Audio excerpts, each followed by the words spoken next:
Good day, guys. Welcome back to the channel.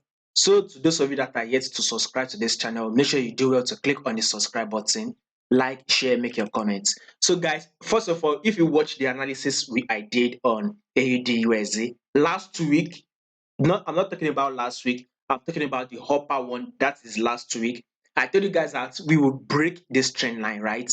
I mean, if you take a look at it, we were trending up above this trend line, and I clearly told you guys that we are going to break below this trend line. And markets did exactly what we predicted. At first, it ranged within this level. It broke out of it, then range, and guess what? We had another drop. That is it. Then last week came. I told you guys that we would expect a pullback to this level, right? This support level where market broke out from. But did it do that? It did not. But it's eventually ranged within this level.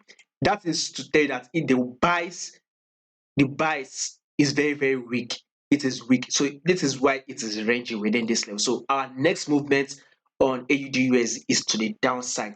Like I told you before, that if markets eventually comes to break this level it broke out from, we will be expecting another drop to the downside. You can go back to watch it to confirm. I told you once it comes here, we would expect another drop to the downside. But since it does not do that, it's ranged within this level, then definitely we will be expecting another move to the downside.